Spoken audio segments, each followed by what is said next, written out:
Lots of drama brewing in San Francisco because this guy is continuously putting things on his Instagram stories that is indicating he's unhappy with the way he was used, rightfully so, in this Super Bowl loss, this painful 49ers Super Bowl loss against the Kansas City Chiefs. And Aiyuk wants answers. He also wants a new contract, and he might want to trade. We'll break that down and more. How much of it is this man's fault? We've got Anthony Richardson conversation, AR5 conversation, a top, dare I say, 2 to 5 quarterback in 2024. I'm going to bring that to you. T. Higgins, where is he going to be? Is he going to get tagged? The Fantasy Football Show, breaking news edition, Monday through Friday, 8 p.m. edition, Boss Horn edition begins right now. Live from the FantasyFootballShow.com studios. It's the Fantasy Football Show. Live! Monday through Friday, 8 p.m. Eastern. Smitty is also live whenever news breaks. From the FantasyFootballShow.com news desk, here is your breaking news. A lot of drama brewing in San Francisco, as I just mentioned at the top of the show. And file on in, hit that thumb up button. Let's go. Appreciate you all being here. We got Anthony Richardson conversation. Don't go anywhere if you want to hear about Anthony Richardson, this absolute marvel, this spaceman extraordinaire, this Saturn man monster. The Saturn Man. One small Look at him. step for man, one giant leap for Saturn. Look at him. Saturn.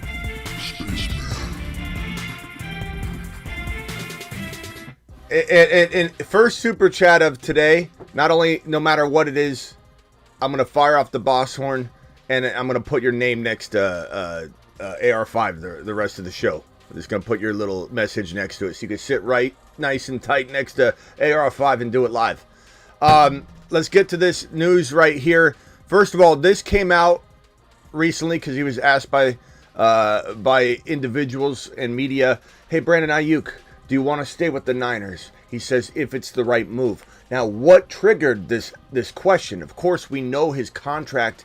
He wants a new contract. That's a big, big dilemma right now. He's got 1 year left, and he wants to be extended. He wants to do exactly what Deebo Samuel did. Deebo had 1 year left when he did his whole holdout, right? I'm going to hold out. I want an extension. I don't want to play my final year and get injured right before free agency. Give me my extension. Par for the course for wide receivers. This is what wide receivers do. They also take their team off their social media. If you look at Brandon Aiyuk's social media, it's pretty blank. Nothing Niner related. There's some photos, but he's cleared a lot of things off that. And he's made a bunch of cryptic messages on Instagram stories. We're going to go through them one by one. But again, this question, do you want to be in San Francisco if it's the right move? He wants money, he wants respect, and more importantly, his biggest answer was he wants to win a Super Bowl. Now, let me just start off by saying this, okay? In defense of Kyle Shanahan a little bit, because I'm about to go into him a little bit. In defense of Kyle Shanahan, in defense of the 49ers, 30 other teams would dream of being in the situation the 49ers were just in. Can we all acknowledge that for a second? Even myself, 30 other teams would have said, we'll take a Super Bowl loss. Can we go all the way to the big dance, Smitty? Can we do, I don't care, can we go all in all the way to the final play? Like, even more of an important point, the Niners made it all the way to a final drive. They were up by 3. And Patrick Mahomes came down, defensive stop, and it's over. Patrick Mahomes scores a touchdown to win. Let's just give the Niners some kudos and some credit, okay? In fact, let's give them flowers. Let's give them a standing mashed potato ovation because they made it to the big game, and they lost on one drive. One drive. So Brandon Aiyuk saying, I want to win a Super Bowl. I may stay, but I want a Super Bowl. Like, you got a great opportunity. Granted, you weren't used properly. We're going to get into what he feels about his usage and how pissed off he is about his usage. But he got as close as you can possibly get to a Super Bowl. But let's send to Saturn, the Niners, the Chiefs. They all played well. And this is for the Niners because they do deserve it.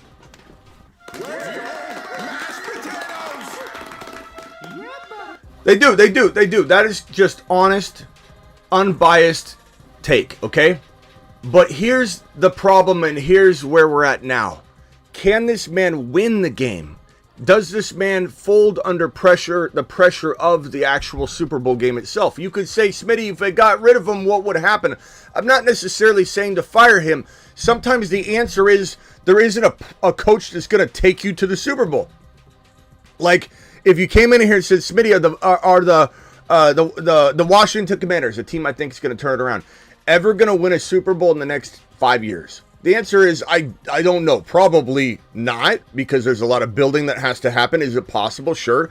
But if the coach doesn't get him there in 5 years, is it a fireable offense? Or is no coach going to bring the Washington Commanders a Super Bowl in the next 5 years?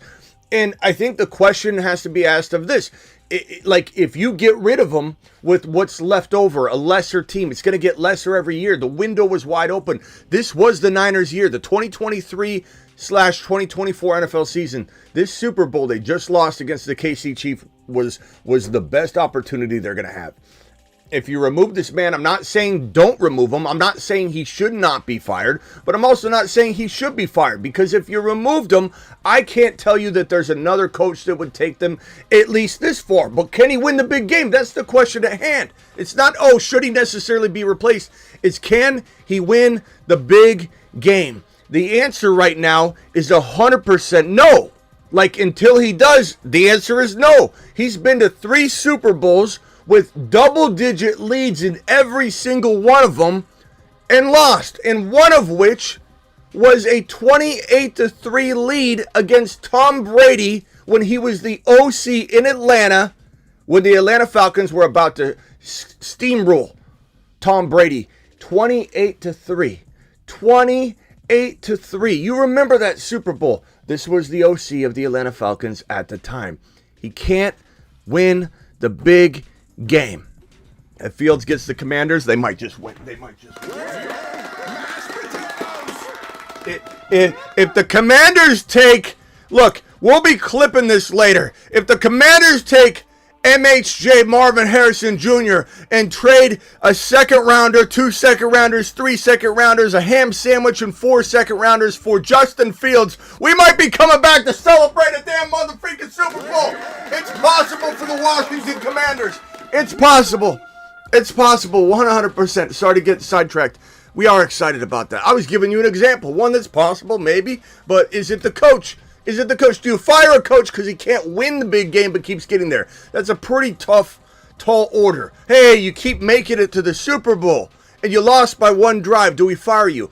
That's me being real. Somebody very critical of this man. That's me being real. But how do you get there with him under the helm? How do you get there with him? Do you take away some of his decision making? Do you get other people involved and not allow this man to do all the clock management? He's a horrible clock management artist.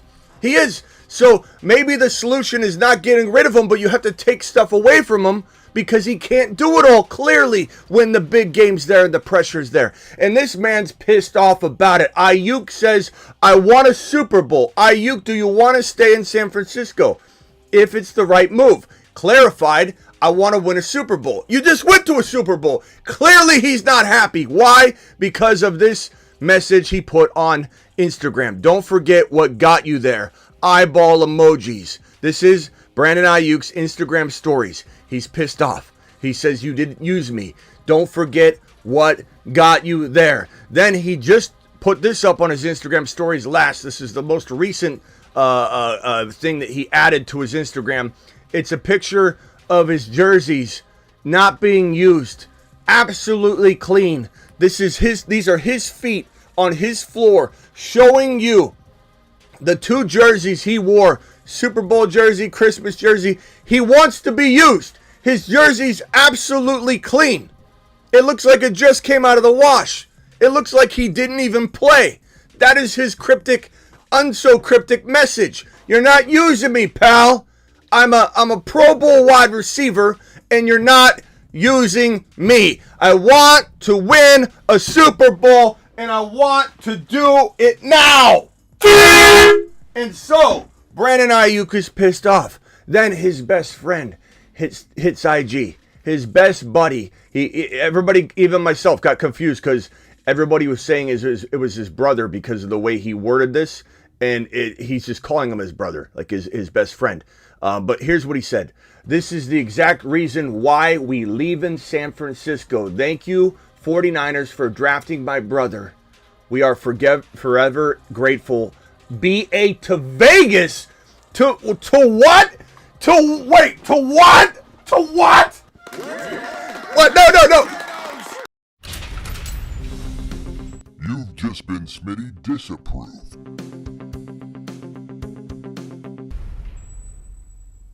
But wait a minute. What are these players and their relatives and their brothers and their cousins and their dry cleaners and their coffee espresso, assistants? What are they doing speaking for these players? What are they doing? What are they doing speaking for these players? And if Aiyuk thinks this is where he's going to win a Super Bowl, what in the hell are we talking? And off he goes to the planet known as Uranus. You've got to be kidding me. You've got to be kidding me. This is the exact reason why we're leaving San Francisco, where we do make Super Bowls. We don't win them, but we make them. We get to the Super Bowl. We do very well. Our window's still open. It's closing a little bit, but they still have a shot at winning a Super Bowl if you do the things that I said. If you do the things that I said, where you take away some of Shanahan's decision making, you make others make decisions, clock management, I don't know what, but you got to do something, because when he gets into the big game, he screws it up. He's lost 3 Super Bowls in a row. Double-digit leads. Unfolds everything they've accomplished the entire game. Double-digit leads, all 3 big L's, and the 28-3 deficit that Tom Brady had to endure and overcome was on Shanahan's watch as an OC in Atlanta. But that doesn't mean you go to the Raiders. That doesn't mean you go to the... You've just been Smitty disapproved.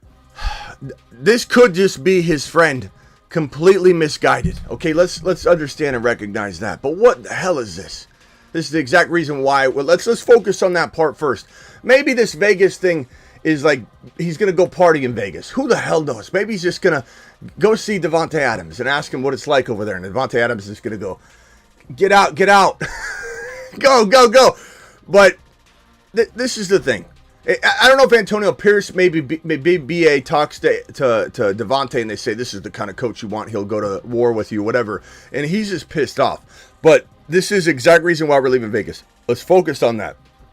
Again, this is his buddy. We don't know. This is reportedly his best buddy. We don't know how much influence he really has. But before you come in and say, Smitty, how do we trust one person? We don't even know if this is the conversation that was had. We don't. Let me tell you exactly why. I believe this does have some merit. Before, I'm going to take away your ammunition, Bob. Smitty, this is Bob. Angry Bob and Angry Angus. We're both typing you at the same time. Okay? I'm about to hit, where's my button? I'm about to hit enter on my keyboard. I'm screaming and yelling in all capital letters. Smitty, he may not want to go to Vegas. This could just be his buddy. And Smitty, who says he wants to leave? This is his buddy. Or, Smitty, this is contract negotiation 101. That's true. This could be true. But the reason I believe this to have some sort of merit is because even his girlfriend is hitting to Twitter and dropping videos that says this might be the last time that Aiyuk is a Niner. His own girlfriend dropping videos saying this is probably the last time their son, Brandon Aiyuk's son, I think his name was Braylon.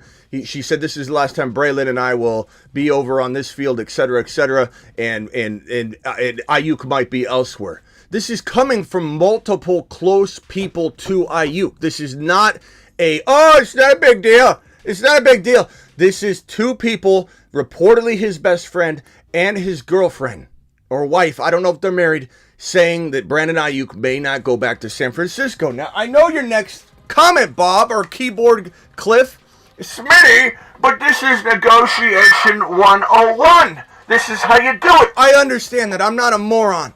I'm not a complete moron, at least. Do you understand? So, yes, I know, but this is still news. Am I not supposed to come in and report that his girlfriend's saying he's going to maybe never come back to San Francisco? Is it important that his best friend said he may not be going to San Francisco and says maybe he's going to Vegas?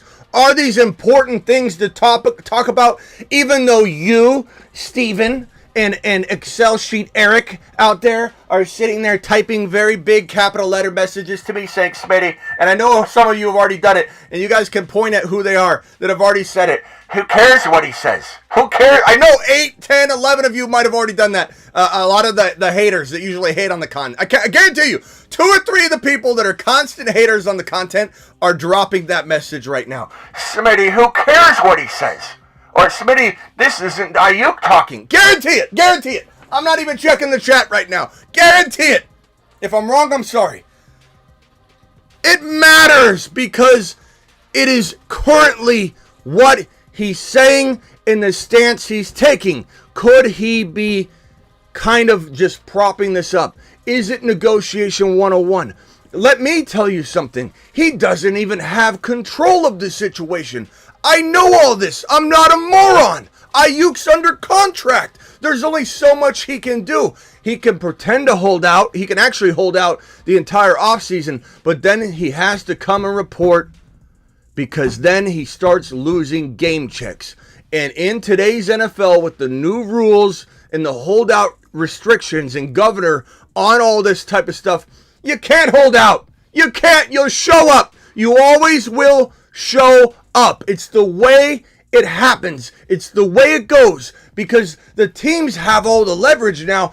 I don't know what happened in the last year and a half, 2 years when the NFL, they hunkered down. They changed the NFL rules. These players can't hold out. They lose game checks. They lose big time money and they can't get it back. It used to be Zeke Elliott would hold out, accrue millions of dollars in fines, and a part of him coming back to sign his contract is they waive them all, and it didn't even matter. It was monopoly money. It didn't matter. Now it's required. Whatever they surrender, they must give up in terms of the fines. BA, he has no leverage at the end of the day. He's under contract for 1 year.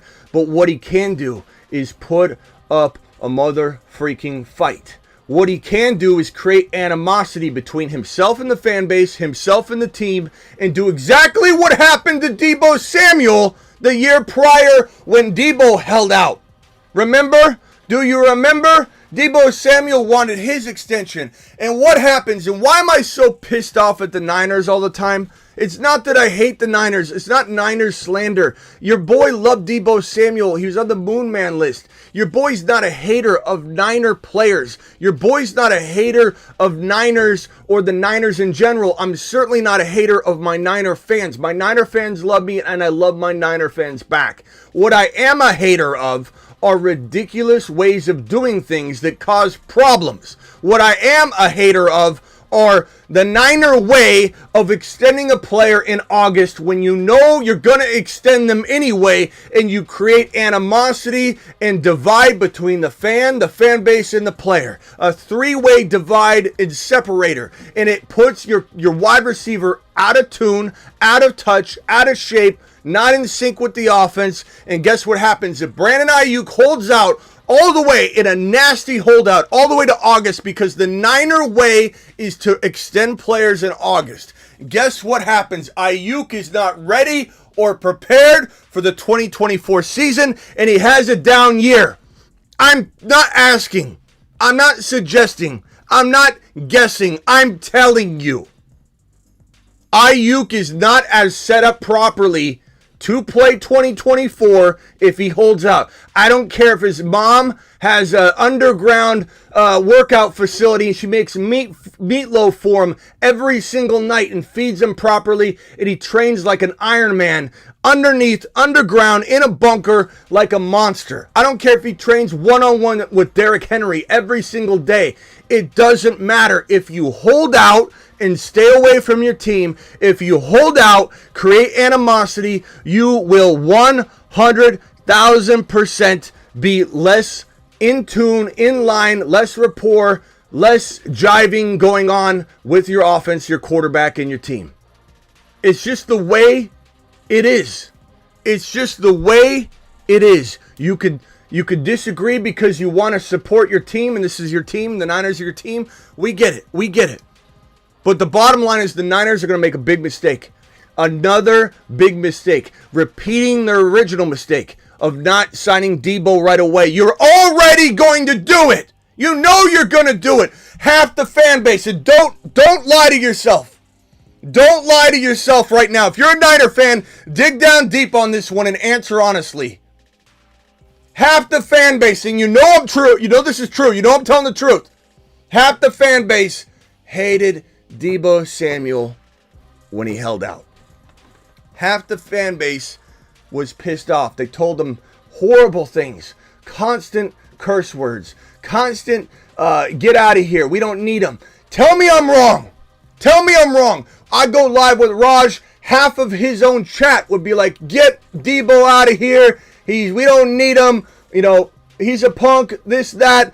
Get him out of here. The negativity and hatred toward Debo Samuel by your own fan base, 49er fan base, your own fan base, half of it, hated Debo Samuel, ripped on him constantly, created so much animosity he didn't even necessarily want to return. This was bad. It was toxic. It was 100% unwarranted. And for every Niner fan in here that thinks I hate on the Niners and all I do is slander the Niners and Shanahan, I was going to bat for Debo. I was in Raj's live stream saying, this is ridiculous. The fan base is turning on him. You're all going to be saying he's amazing. He's the best thing ever as soon as he signs an extension, and he will be back. I said he would be back. This is not going to happen. You can't hold out. It's not going to happen. He'll be back. Everybody said, oh, you know, let him go. Or I like him. He's great. You know, be nice. Let him go. He's a bum. Let him go. He's a bum. Over and over and over and over and over again. Constantly.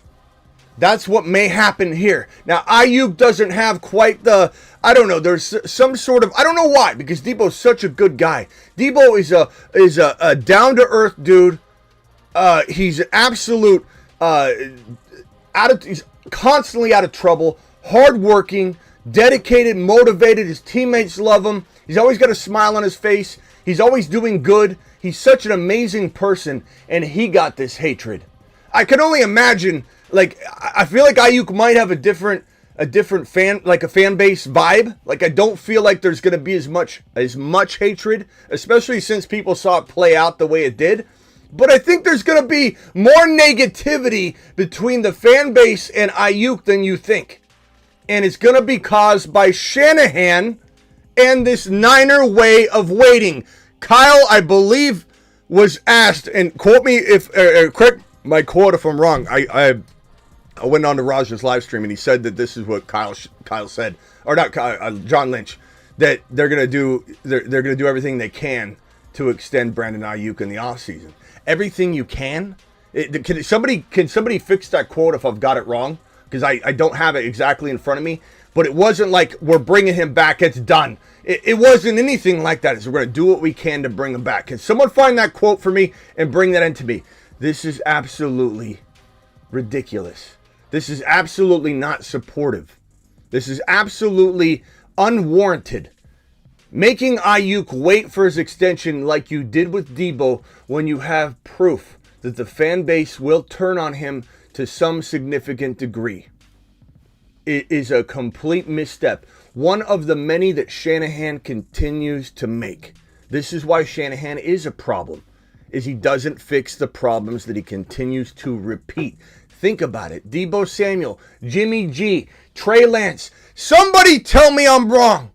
Jimmy G, Trey Lance botching the quarterback position over and over and over and over. Getting rid of Jimmy G. Jimmy G having a goodbye press conference. Then bringing him back that same year. Didn't even let him go. Wouldn't even keep him in the facility. He had to walk the perimeter of the field. Didn't have a playbook. Then they decided to bring him back last second. Here's your playbook. Study late. Study late. I know you've been sitting on the sideline. We wouldn't let you near the facility, really. Now we want you to quarterback our team because we don't believe in this. We don't believe in that. Trey Lance is, no, They ruined Trey Lance. They ruined Trey Lance. I will go to my grave saying Trey Lance will never truly know if he would have been a star. You can't just say he won't be because Shanahan ruined him. Shanahan ruined him. Shanahan has botched the quarterback position up until right now, and that's really not on him. Part of me thinks Adam Peters, who's now in Washington as the new GM, mastermind, absolute talent facilitator. We're going to see how good the Niners talent pool really is going to become in the next couple of years because Adam Peters had a lot to do with that. I wonder how much pull Adam Peters had on Purdy. Maybe Shanahan is the sole supporter of Purdy. It could be. I don't even have that information. All I'm telling you is that this man, Kyle Shanahan, has botched repeatedly the quarterback position. He's botched repeatedly offseason signings. He's botched repeatedly Super Bowl contests where he blows double-digit leads. He is a repetitious man. And I'm telling you that Aiyuk's not happy. This is going to go sideways. It's going to create a lot of animosity. We just saw it with Deebo Samuel. Buckle up. It's going to be a wild ride. BA to Vegas. I don't understand that. Then his buddy, the last Instagram story, says, why does your all-pro 1,300-yard receiver have 3 catches in the Super Bowl? And that's when Deebo piggybacked off his buddy's message and showed his jersey, which looks, you can see a little dirt on it. This looks like it could be some food that maybe he ate while he was waiting to go on the field or be used properly. These jerseys look awfully crispy, and that's his point. He's frustrated. He doesn't know why the team isn't using him, and that is why Brandon Aiyuk is in total holdout mode. He's getting ready for holdout mode. And you might say, Smitty, we're jumping the gun here. Are we? Because I just told you the Niners' response does not seem to be we're taking care of it. It's we're going to do everything we can to re-sign him in the offseason. And the Niner way is evident that they will do it in their own time in July or August. So he is in holdout. This is holdout mode. This is what holdout mode looks like, ladies and gentlemen. And to further speak to Shanahan, and really, am I that off base? Something I feel like I've been on an island by myself on for quite some time. I put up an Instagram poll, and I said, is this man the problem? And as you can see, 57%, a little over half the fan base says no. We love Shanny. He's not the problem. I put 2 different, instead of just saying yes, I wanted to divide this up so I could fairly assess what people are thinking. Yes, Kyle is the problem. 20% of the fan base. The fan base believes 20% of Kyle Shanahan is the problem. Another 23% says it's Kyle plus other problems. That might be where it's like, hey, 20% wants him gone. 57% thinks you're crazy if you think you want him gone. And 23% feels like, okay, I don't want him gone, but we need to do something about it. We need to do something about it. There you go. The fan base has spoken on this one.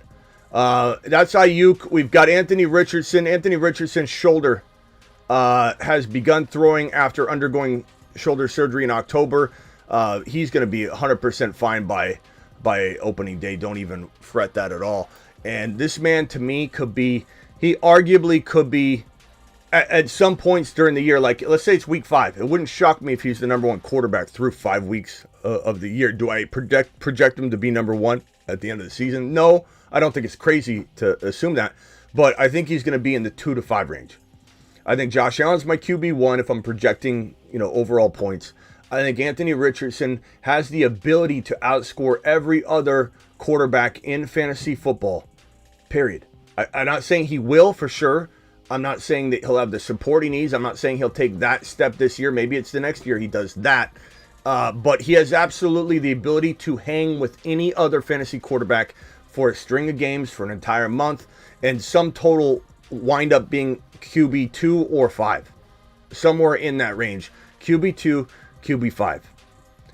Absolute monster. Absolute monster. Absolute glory. I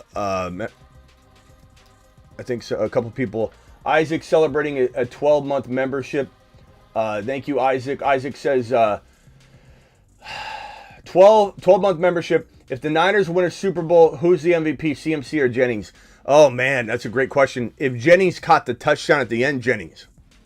If he didn't, CMC might have, because he had 80 and 80 and a touch. So that's a great question, Isaac. But it would have been Jennings had he caught that game-winning touchdown where they literally, like, that's the other thing. We haven't even talked about this. Good question, though. Shanahan, horrible play calling in that final drive. Horrible decision not to go for it and give Patrick Mahomes the football back. There's all kinds of talk about that the Chiefs knew exactly what the overtime rules were, and the Niners did not, and a lot of Niner players did not. Some saying Kyle didn't know. Some saying Kyle's wording made it look like he didn't know, but then he corrected later saying he knew. And there's a lot of speculation on that. We're going to assume Kyle knew, but we're going to also admit that a lot of the team admitted they didn't know the overtime rules. So just a botch, a coaching effort on Kyle's part right there. That right there is like some are saying is a fireable offense to not have your team prepared, knowing even the overtime rules. And the fact that they chose to receive the football and that it's super advantageous with the new overtime rules to kick off because then you get final shot to go for 2 if you want, whatever the case may be, to win the game. And on top of that, when you go back to that Jennings touchdown, wide open touchdown route, which some people blame on Purdy because they said, look, he was being pressured, but a quarterback needs to make that throw. He needs to sit in the pocket, wait, and then make the delivery. He also had Brandon Aiyuk at the top. Snead fell down. Brandon Aiyuk was wide open at the top left of the screen. If you watch the video, I got it on my Instagram. Both wide receivers, if we're going this way, this is the end zone. Actually, let me just mark it up here. So both we're sitting here. Here's the end zone right here.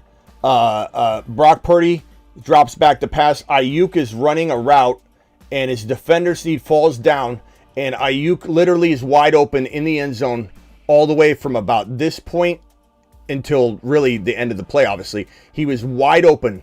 Why is this not focused? Come on. Focus.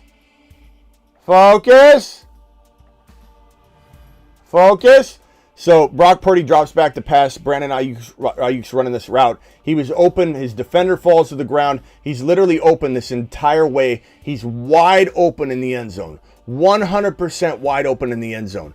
And Jennings is wide open in the end zone from about here until here when this play ends. 2 wide receivers, completely wide open. 100% wide open.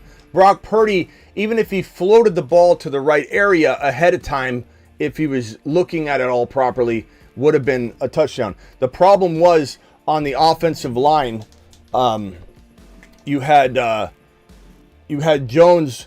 Here's the defensive line. Here's the offensive line. You had Jones lined up here. He was completely unblocked all the way to Purdy the entire way. There wasn't only, I think it was number 68, tried to use his hand at an angle just to touch his shoulder, but he literally, Jones went completely almost untouched all the way to sack Purdy and cause this chaos because Jennings would have probably hit Jennings. He probably would have hit Jennings. Jennings was right here, but Aiyuk was wide open. He could have thrown the football. Jennings took a little longer to get open and develop. Like when that ball, if he would have thrown the ball a little early, Jennings would have separated while it was in the air more so than if he threw it early right there. Aiyuk was wide open.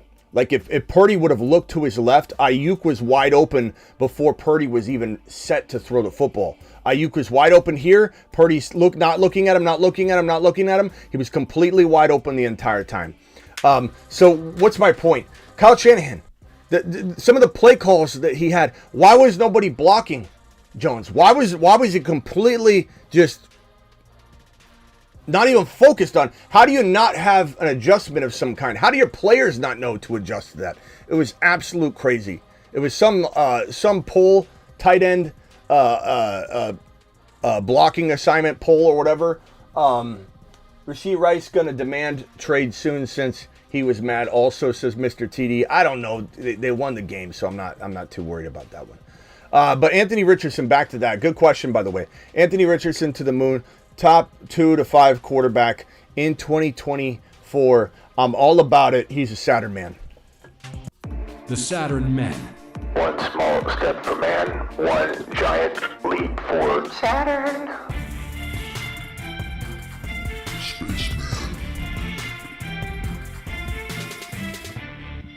Yeah, Superficious Jones was untouched. He actually had someone got a hand on his shoulder. I think it was 68. But he was, all essentially untouched because 68 didn't do anything. It was almost like patting him on the shoulder, you know.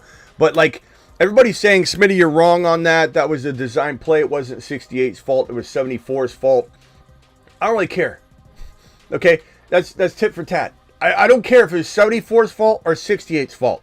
The fact that you had both of them on a blocking assignment that didn't require blocking Jones, arguably the most dangerous man to be coming at your quarterback in the NFL, and you're literally not, you don't have adjustments in your game prep and your play calls, you adjust. You adjust and adapt. You block him first. You block from the inside out. All these pulling and players pulling left to right creates vulnerability. It is designed at times to allow draw defenders in so you can create space, especially like on a Christian McCaffrey screenplay. You want people coming in, colliding, and then before the quarterback gets hit and you've got all these people rushing, you dump it off to Christian McCaffrey who's open, and he's got this screen all the way, for 15, 20 yards. Look, Shanahan designs those beautifully, but they come at a cost. When you're pulling linemen and tight ends and you're having them leave a wide open space where Jones is, that's on the coach.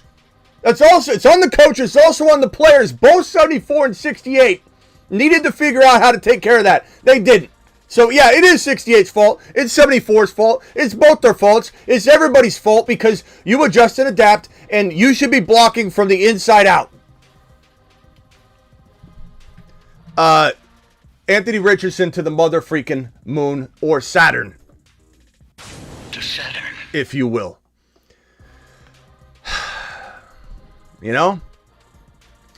This piece of news here, this is the last piece of news. And then we're taking phone calls. T. Higgins, all expectations are for the Bengals to franchise tag T. Higgins. We can go to our wide receiver free agency board and take a look at this puppy and say, this guy's probably getting tagged. Pittman very well could get tagged. Evans could get tagged, but they're probably using the tag on Baker, not really unwillingly, but to extend time if they need to negotiate a longer amount of time. That's what the franchise tag was actually invented for in the NFL. It was for quarterbacks. It wasn't for any other position. It was invented in the NFL for quarterbacks, and so that's what that's really designed for.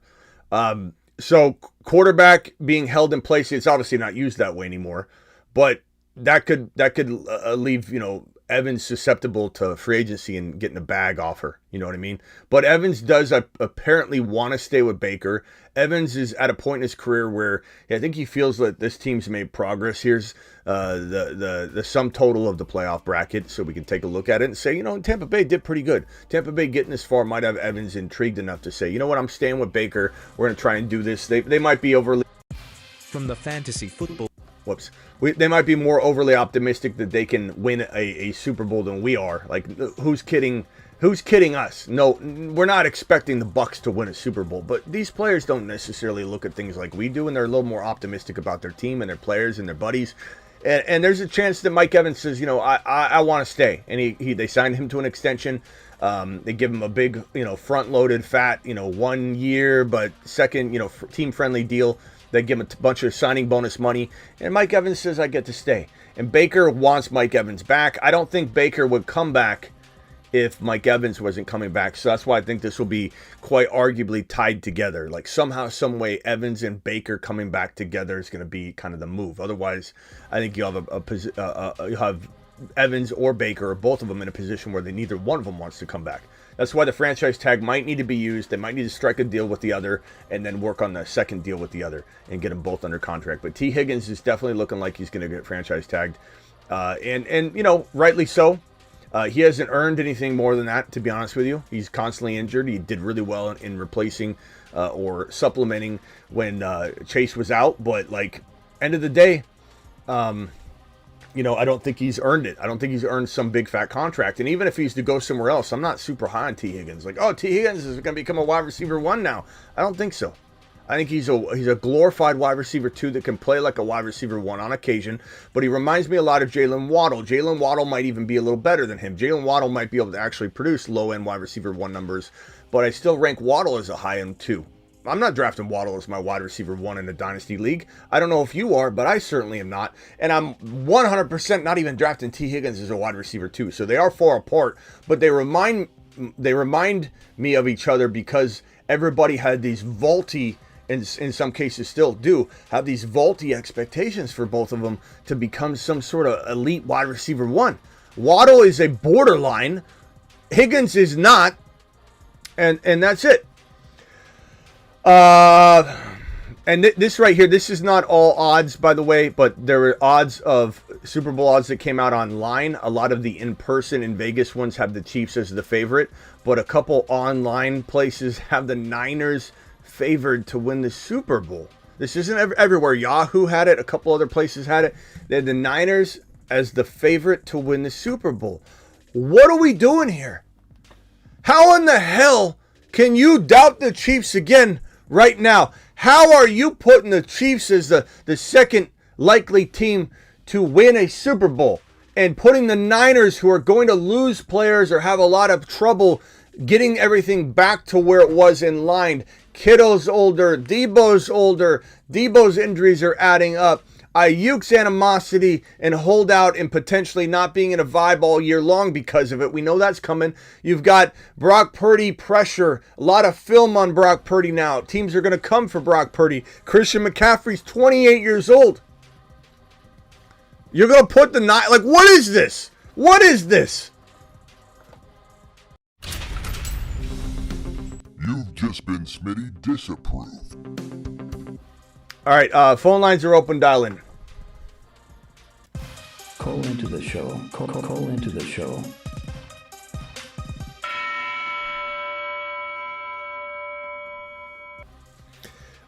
Graveyard crew or anybody, leave voicemails.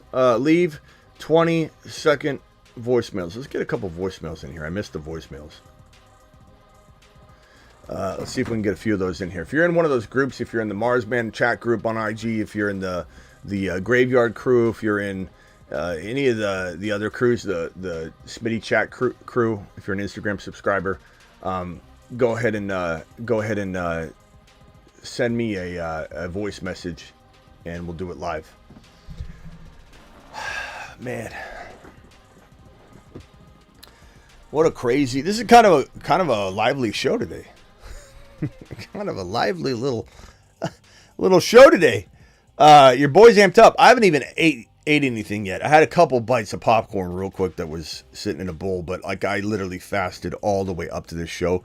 This is the first calorie and the bite of popcorn that I've had, and so I'm starving right now too. I'm gonna make a big fat omelet with bacon and potatoes and caramelize the cheese around the potatoes, flip it over on the grill. I'll put it on my Instagram if anybody wants to see what I'm cooking tonight. I will be putting it on my Instagram stories just like Brandon Aiyuk does. And I'm going to be showing you step-by-step process of how to make Smitty's breakfast and omelet with potatoes and caramelized cheese around the potatoes.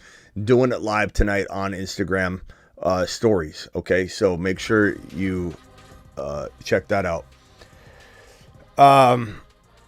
Haven't seen a Graveyard stream in a while. Yeah, Mr. TD, it's been kind of a wild Super Bowl. I mean, I'm still live every day. The other people do not do that even every day. But yeah, the 3 streams a day I just been kind of like, it's just kind of like my break, just a couple days to rejuvenate without missing a show really.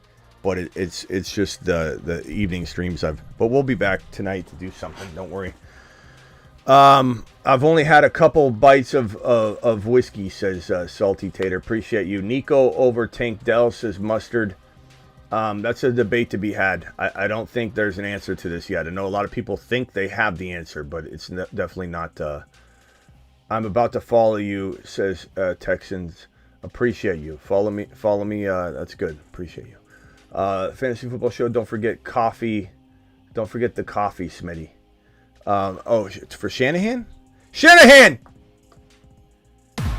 Give me a coffee! You talking about that? I don't drink coffee. Once Shanahan brings it to me, I'm going to knock it out of his hands. Say, I don't drink coffee. What are you doing? You're the only one still going daily. Props, Smitty. Thank you, Mr. TD. Yeah, I do kind of like keep it, aggressive the entire year. It's just the last couple of days. The Super Bowl has been a lot of content. There was a 6-hour live stream on Super Bowl Sunday. So I didn't do any graveyard shift like last night. I did, you know what I mean? Like just kind of recuperating from a 6-hour live stream and everything like that. But we should be back tonight for at least one of the Rumble or Dynasty streams, or maybe even a draft stream. Smitty, can you talk about the 49ers window and who they have to pay? I mean, there's a lot of people they have to pay. My boy C Mac broke it down on his Instagram. I wish I could pull that up. I can try to pull it up. Let me see if I can pull up his. And I can't validate everything he said here, but I trust that his analysis is correct. C Mac does do a lot of looking and research into this. So let me put C Mac's message up. And C Mac, if you're watching, you can clip this and put this on your channel. C Mac's making it big time on the YouTube. Let's see here. Let me put this up. So again, I trust C-Mac's numbers. I don't know how accurate all of this is, but here's what C-Mac posted.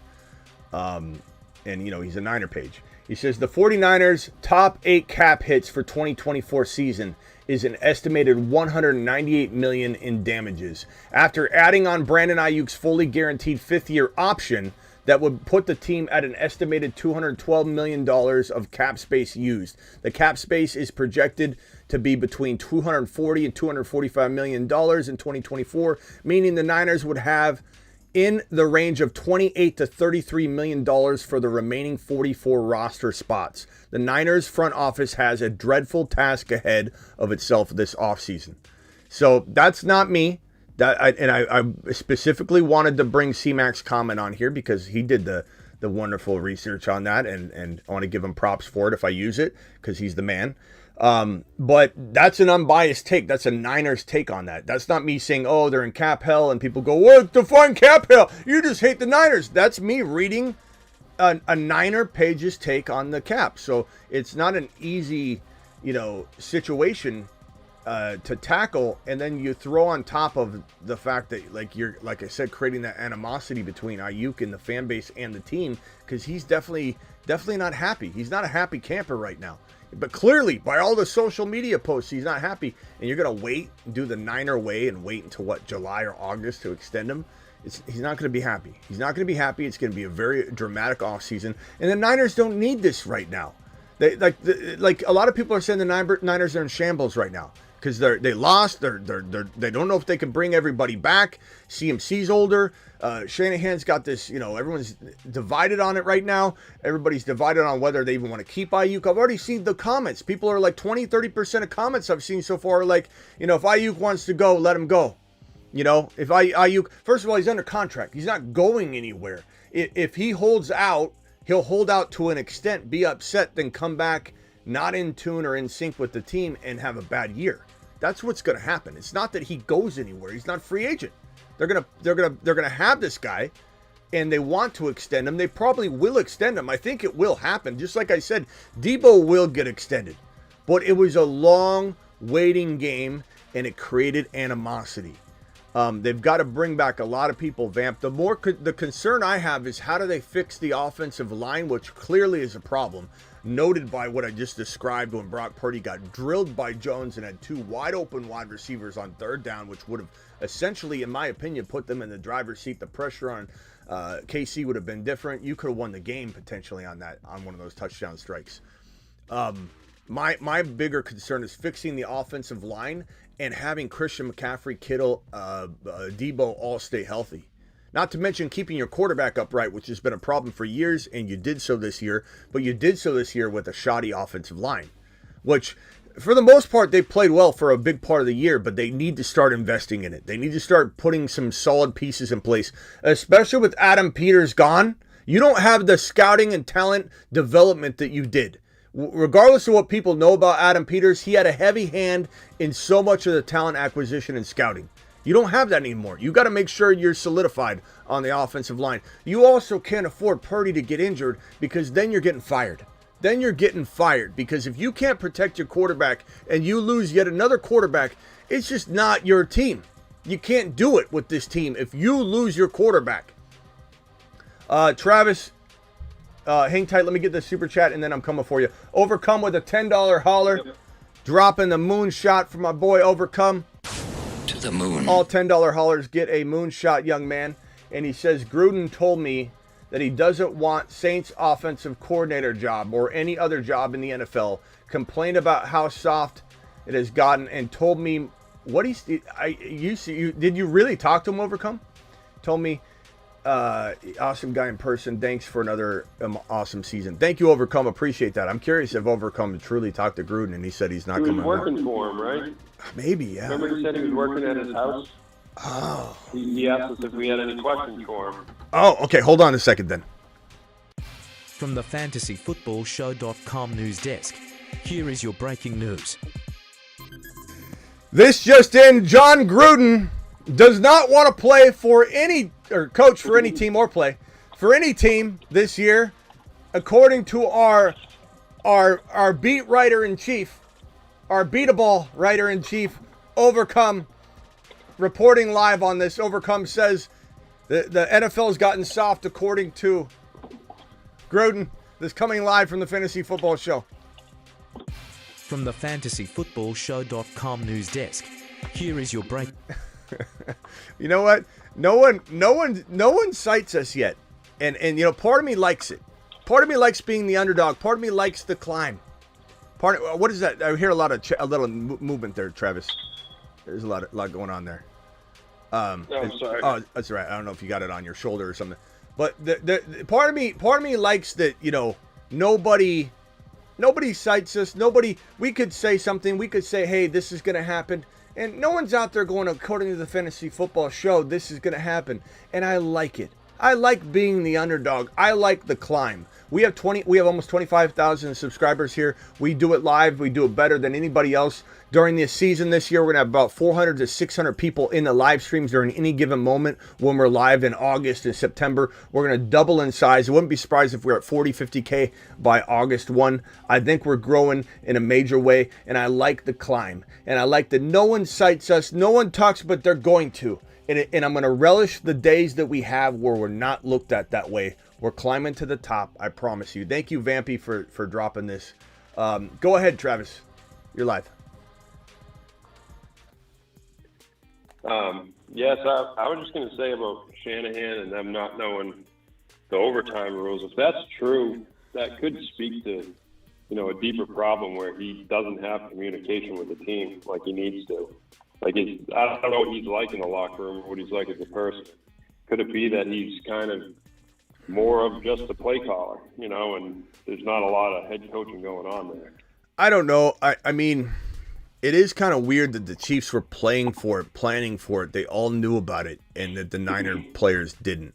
And it was a forgetful thing. Like even I had to be reminded of it when just being completely honest, because I just forgot. You know, it's like, oh yeah, I forgot about the overtime rules are different. And it's like, you know, that's common for a person to, but you're a player and you're a coach.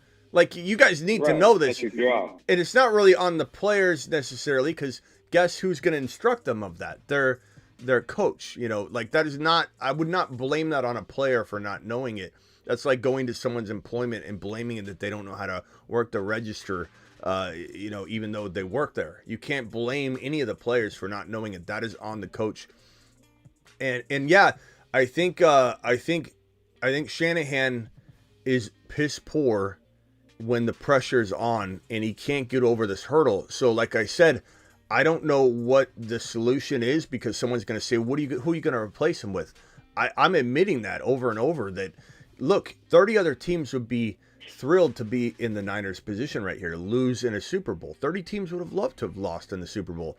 But that doesn't change the fact that, okay, this team's so good that they should be winning the Super Bowl. You can only use that line so much, though, that, oh, they got there and it was within one play. You know, how bad could it be? Well, at the end of the day, if your team's the better team, if you should be winning the Super Bowl and you continuously can't get it done, you've got a 28-3 lead over Tom Brady and you're the OC in Atlanta and you let that unfold. You know, he clearly has and I say this all the time about him, he takes his foot off the gas.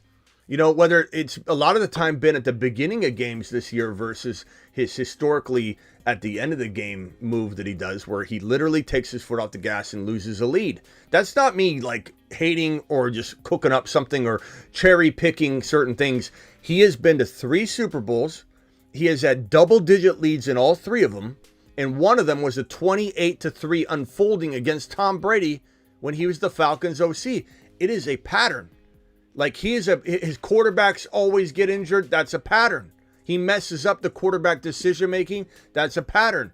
His wide receivers are going to get pissed off at him and the team. That's a pattern. Why? Because that's the Niner way. Well, change the Niner way. Who cares about the Niner way? Is clearly stupid in terms of signing players if it's going to piss off the players and the fan base. Like, and that's not saying that the Niner, my Niner fans are like, you just say the Niner way is stupid.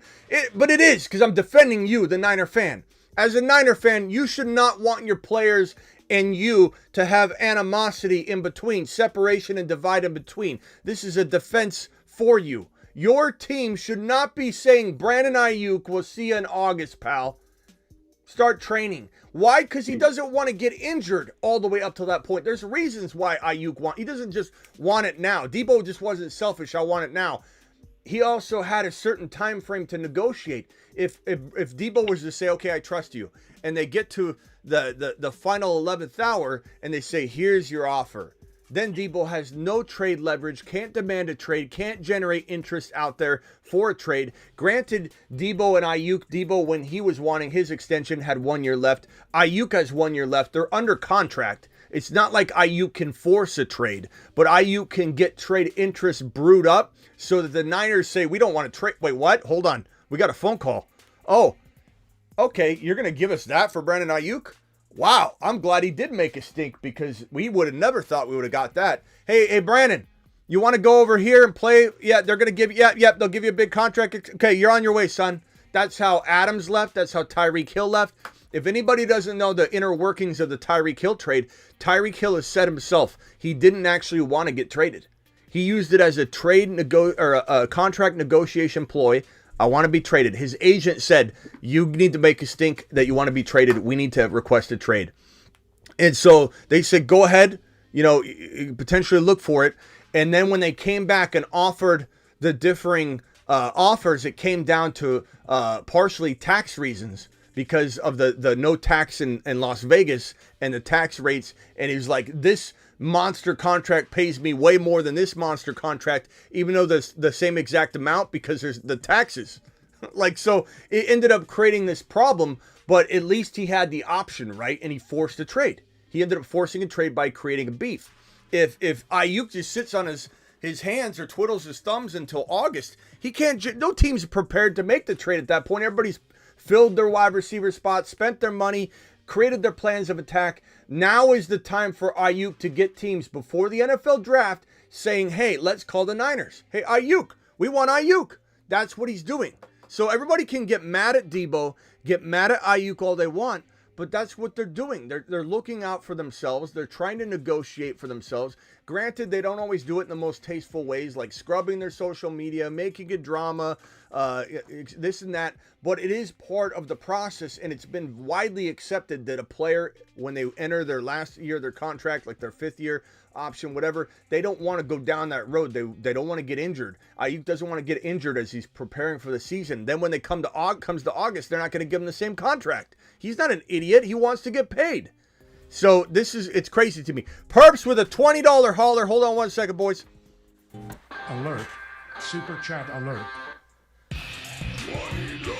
Did Perps request anything specific? Chat, do Smitty a huge favor and take 1 second to go hit the thumbs up button right now. Don't forget at the end.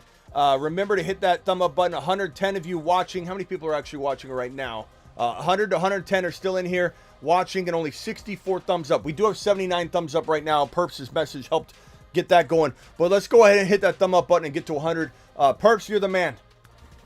Alert. Super chat alert. Say hello to my little horn.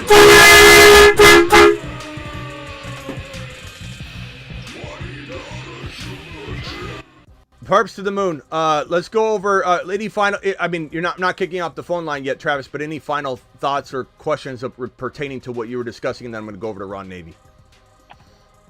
Yeah, just with Shanahan, it seems like he almost is a little robotic. Like he could call plays till the day's end, but it's almost like he just wants to have his nose in that plate to be calling plays, no matter. And doesn't want to account for the situation or the pressure or the time left on the clock. It's like he's got his plays, he wants to call them, and he kind of has trouble in those pressure situations, like you said. Yeah, so it's hard to change that. Yeah, and another point before I go to Ron is if anybody's trying to defend Shanahan at all right now, Shanahan called 3 garbage games in a row. I'm not saying that the Niners didn't do well in spots in the Super Bowl. Like, clearly they had a lead. They blew a lead. But you could also say that it was a tough defense. I get it. But you could also say the way that the Chiefs have played, they should have had more points on the board. And I think the way you guarantee that is you just run CMC. I know he had 80 yards rushing, 80 yards receiving, and a touchdown. I know he had close to 30 touches. I know everybody's going to say they used CMC, but they didn't use him the right way at times, and he averaged, I think, well under 4 yards per carry. So the times he got his carries were like when it was congested and there was a shorter field, and then he got stuffed. Yep. But there were times where he would rip off a big run, and I thought to myself, like, if they keep giving the ball to CMC, especially with some of those big rips they were getting, he was going to be in the end zone by the 4th carry. And let's say they were at the 50-yard line. 4th carry, he was going to be in the end zone.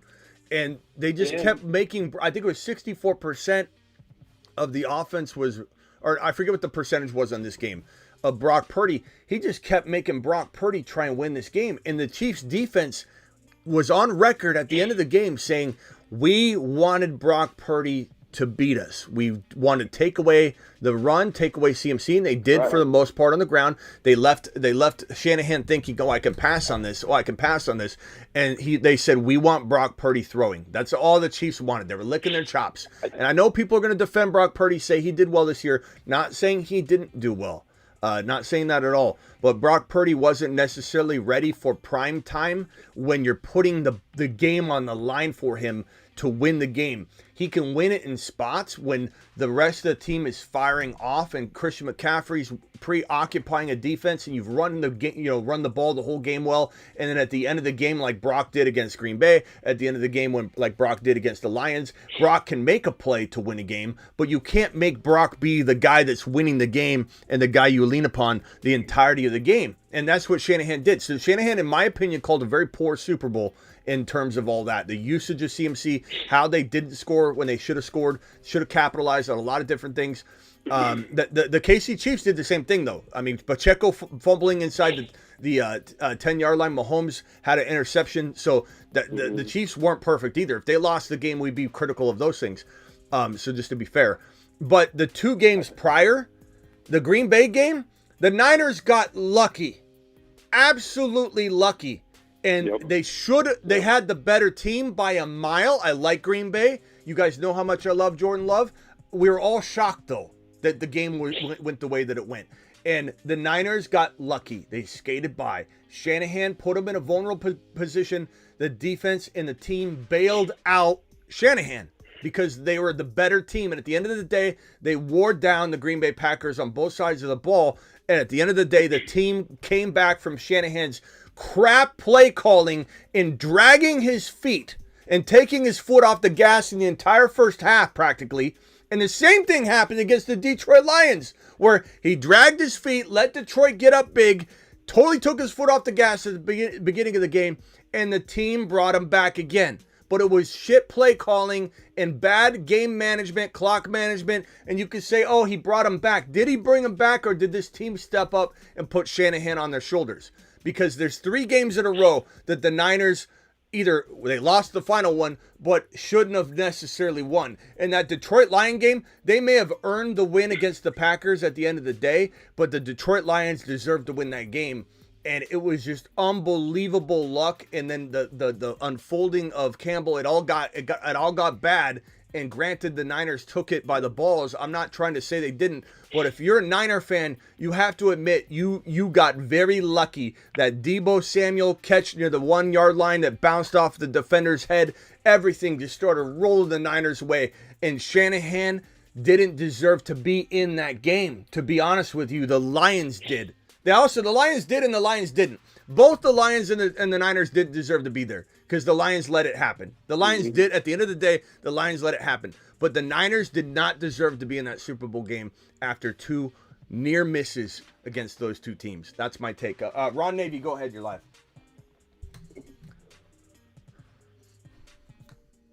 Wow. What's up, Ron? You're really going after Shanahan, aren't you? But I started off with a standing ovation. I did give him his flowers. If anybody missed that and you came in late, I literally said, first of all, before I rip into Shanahan, 30 other teams would love to be in Shanahan's position right now. And he did get him there. Man, you just dug like a 20-foot grave and you threw him in there, and now you're just filling in the dirt. I threw a flower on top. But I mean, I don't think I'm wrong because all of this is very evident. It's not that, like I said, you could make your argument that they were one of 2 teams that made it, and it literally came down to the final drive, and that's why I gave him a standing ovation at the beginning.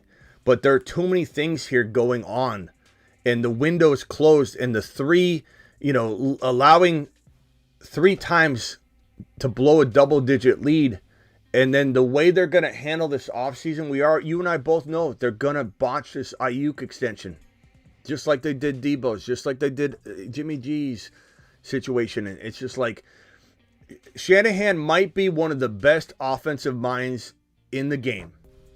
Not just now, but like in the history of the game. He's a freaking scheme savant. But some things need to be taken away from him in order to protect him. To protect him, you've got to do certain things for him. He's horrible at clock management. He's horrible at a lot of things. And if this team wants to win, they've got to have that under control somehow. That's just the bottom line. So you think that, because there's no excuse for not knowing the overtime rules. If you're a head coach, you have to know them. You have to pass it on to your team. There's no excuse. Right. There's no excuse whatsoever for that. Right. But what if the 49ers demoted Shanahan, hired Belichick, and he became the OC, meaning Shanahan? What do you think about that combination? Yeah, I don't know if you heard me say this on. I don't know if you heard me say this on Raj's live.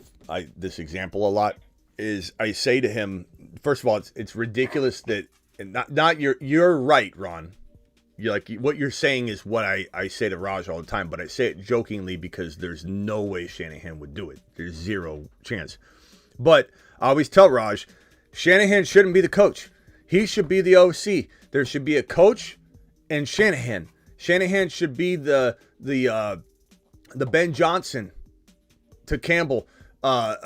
He should be the Slowick to DeMeco Ryans. He should be the Zach Robinson, in Atlanta. He should be the offensive coordinator. Now, granted, he's screwed up as an offensive coordinator too, though. Like he's lost the lead again, 28-3. Tom Brady, Atlanta Falcons Super Bowl. He was the OC. So it's not like it solves all the problems, but at least you have somebody in there that can make decisions and do certain things that but he's not going to do that. Like it's fun. Like you're right. And I think about it all the time. And I tell Raj, he needs to be the offensive coordinator, but he would no one would ever in their right mind do that. He would not do it. He would say, go screw I'm out of here. And he would go and try and coach somewhere else for sure.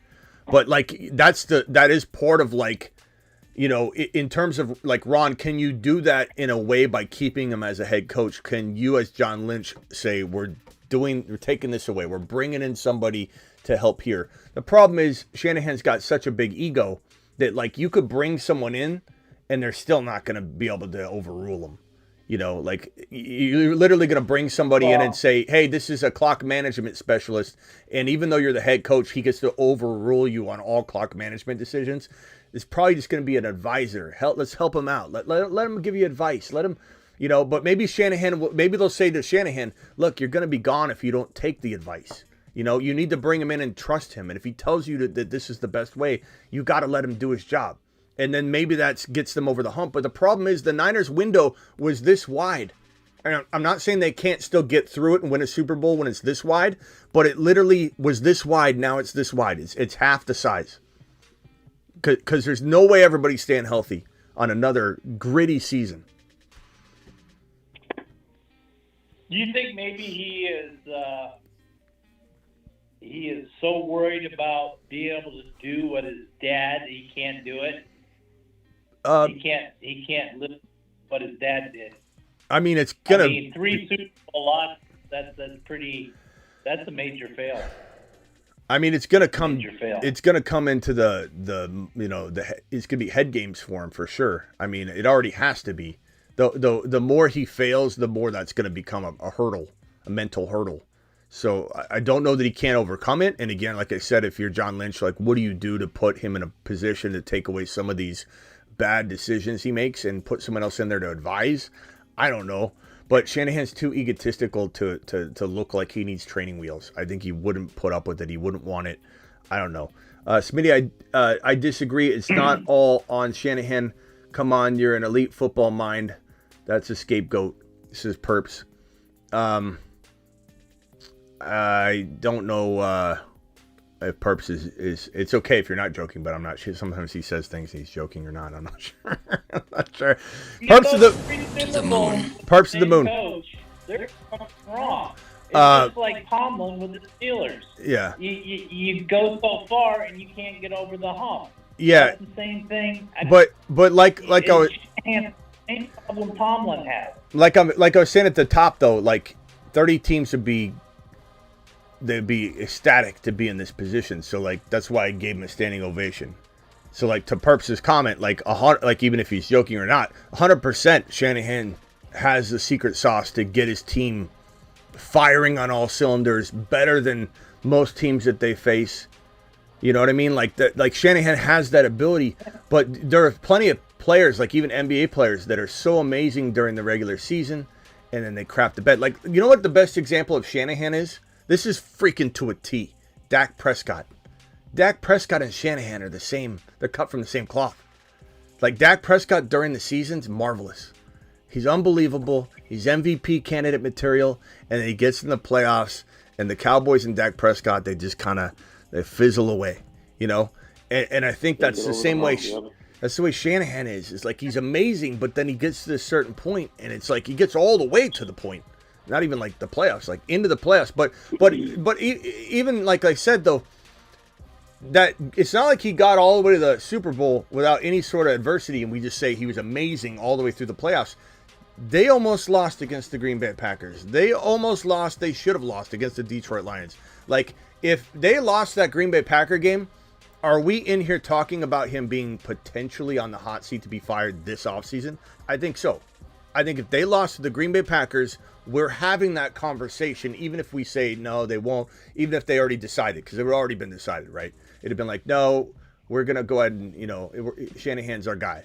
But it would have been a topic of conversation. The fan base would have said, if Shanahan lost, to Perps' question, whether Perps is serious or not, if Shanahan had lost that Green Bay game, there would be half the fan base saying fire him. There's already 10%, not a big percentage, but a significantly big percentage when you think about it. 10 to 15% of the fan base is saying Shanahan's got to go. And how do I know that? Because look right here on this poll that I have on my Instagram with 445 votes already. It says, is Shanahan the problem? 50% no. And then the rest of the percentage is a combination with a hardcore, yes, Shanahan's the problem at 20%. Now, some of those votes might not be all Niner fans, okay? But there is a significant portion in there in that poll, especially with the tags and the way that people find it. I know that the comments are littered. I know that there's at least a 10 or 15% of that vote is a Niner fan base. So 10% at least of the Niner fan base wants Shanahan gone. At least 10. I mean, it could be very accurately 20. Plus this Kyle's the problem and other things percentage. If I had taken that out, how many of those votes would have gone to the no and how many of those votes would have gone to the yes? I venture to say maybe it's 25%. Maybe 25% of the fan base wants Shanahan gone now. And the hardcore pro Shanahan people think that's the dumbest thing in the world, which I understand that point. I understand both points. I understand both points greatly. I understand that he got them there. His scheme's amazing. And who else is, like, I mean, you could say, who are they going to replace him with? Well, some say Bill. Some say give him Bill Belichick and see if he can do it. I don't know. Real quickly, let's go to Jay Farr. Jay Farr, you're live. How are you, Smitty? What's up? I just want to bring up that 2 days ago, the odds for Fields going to Pittsburgh was plus 550. Today it's at minus 125. So I really think there's a chance that Pittsburgh could get Fields, and that would be really, really interesting for that. Let's go to the hardcore Pittsburgh Steelers fan and let's ask him, what are the odds that this gets pulled off, though, Ron? What are the odds that Tomlin actually would have the? Unfortunately, it sounded like it very well happened. So I don't want it to happen because the problem in Pittsburgh is not quarterback; it's the coaches. Bottom line, it's Tomlin and his hiring crappy coaches Ron. and not being. Yeah, look. Hey, such an improvement. Let's start off though by saying that, like, good God, you got Arthur Smith there. Everybody needs to remember for a second. Take a deep breath and say Arthur Smith is in Pittsburgh. Freaking A, man. But at least he's OC, not head coach. Let's say Fields did go to Pittsburgh. Ron, you have a team that I believe, you made the playoffs this year, shockingly, in my opinion. You have a team that could go another round easily if Fields is QBing that QB room. I don't know. I don't know why you wouldn't want this. Like, what would you rather have, Ron? Would you rather have no Fields and continue to go down the road you're going down, or wouldn't you rather just have a shot? Wouldn't you rather have a better quarterback? Or do you really believe Pickett's better than Fields? Do you really believe that? I don't think Pickett's gotten a chance to have a good offensive coordinator and good coaches to develop it. But he doesn't have one now. But he doesn't. And I don't want another reject quarterback from the Chicago Bears. So you'd rather have no good offensive coordinator, a coach you can't stand, and Pickett than have at least Fields in that? So I would rather Fields go to a team with a good OC and good coaches where he has a chance to be developed into a good quarterback than going to the Steelers where his career is dead upon arrival. Didn't you say you hated Fields the other day? I thought you didn't like Fields the other day on my live stream. I thought you were like, Fields is going to – I thought you were saying Fields was going to bust or something. Pittsburgh. Why am I Pittsburgh? No. I mean, I came out talking about Fields. And I feel like there was something you were – but anyway. Said he was fumbling all the time. Yeah. Did we get like a huge argument about you not liking Fields? Fields, tell me, other than him running, what he's good at. But why do you want to see him go succeed then, or want him to? Why are you worried about Fields if you think he's trash? If he has the talent to be developed, I'm not against him going to a team that has a great coaching staff that can develop him, and we'll see what he turns into. All right. Well, so part of me thinks you are trying to be the anti of the show, because that other stance you had on Fields the other day was like you weren't hopeful he would do anything. But anyway, but Ron, I don't believe in staff. Okay, but Ron, if you believe in Fields, like last year, you believed in Lamar for a while. I mean, for him being able, if he got different coaching staff and all this other stuff, and I was like, I don't know about that. We'll have to see if that's able to happen or not. All right? The same thing with Fields. Okay. I don't believe in Fields 100%. Now, could he go somewhere and be developed into a good quarterback? Yeah, he could. Okay. Well, but hey, okay, back on point here. Back on point here, though. Regardless, don't look out for Fields. You're not his caretaker, okay? I'm asking you as a Steeler fan. Would you rather have a shot with Fields, or would you rather say no? No. Wow, I'm just shocked at that. How could you not want at least the upgrade? I don't want Fields. Let's go back you to don't J. want Fields. Let's go back to J. Everybody- Let's go back to J. Do a Farr. poll. Do a poll. Do Okay. a poll in the chat and see if people think if Fields goes to the Steelers, if he'll succeed or not succeed. Let's do that poll. Let me put it up on an actual vote, and then everybody can vote. Yeah. What's the question? Give me the question. Do you want Fields in Pittsburgh? Will Fields succeed? If Fields goes to Pittsburgh, will he succeed or won't he succeed? Well, but that's not necessarily my question to you though, because my question is, wouldn't you rather have Fields in the shot than to just not have him? But Fields. Not with that coaching staff. Because I don't know that this poll does any good. Because I'm not necessarily saying that I really care about what the audience thinks about Fields succeeding or not. I'm just shocked that you don't want Fields over Pickett, no matter what. Because look, here's the deal, Ron. If you get Fields, let's say Arthur Smith bombs out, they fire him, Tomlin gets fired. Maybe Fields is an entirely different staff 2.5 years from now. You know what I mean? So like I don't know that I would be rooting against getting the better quarterback. It's like, I mean, he's way better than Pickett, like by a mile. I know That's your opinion, not mine. Okay. J. Farr, what do you think of Ron's answer? J. Farr, what do you think of Ron's answer? My answer to you said, what's the likelihood?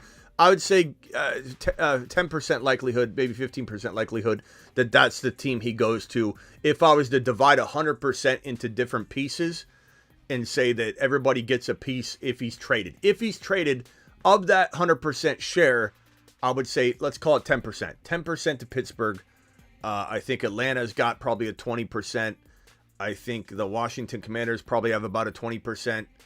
I think the Raiders have almost a 0 because they have their Getsy, the offensive coordinator from Chicago, that failed to develop Fields last year in Chicago. He's now an LV. I highly doubt they want to pair him back with the quarterback that he could not coach up. Plus, they've talked about O'Connell being their guy anyway, which take that with a grain of salt. We're in smoke season. But what do you think about my answer there, Jay Farr? And do you disagree or agree? I think, just one quick point. Arthur Smith got the best of Ryan Tannehill. So, give him Fields. Let's see what he could do. I don't trust a man that put Bijan Robinson in third in a pecking order of third place in terms of getting the football. I don't trust him as a man. I don't trust him as a person.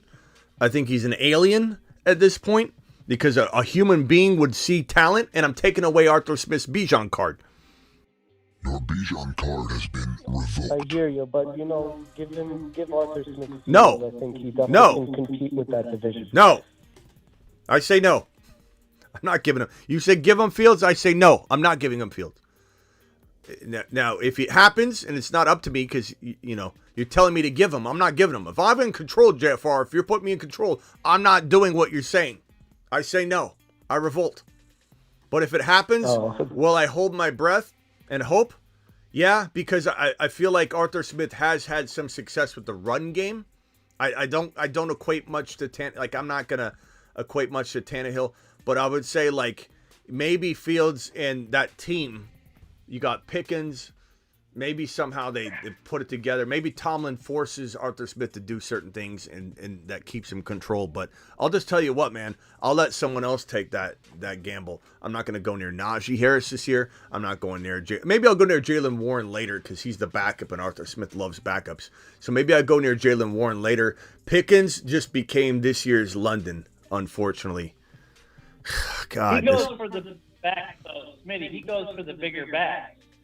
And Najee's bigger than Warren, so he'll probably go to more Najee than Warren. I don't trust him. I don't trust him. Bigger than is a bigger back than Bijan. I trust him like I trust Shanahan in the fourth quarter of a Super Bowl game. Who would you rather have being the quarterback of the Steelers? Fields, Bo Nix, or J.J. McCarthy?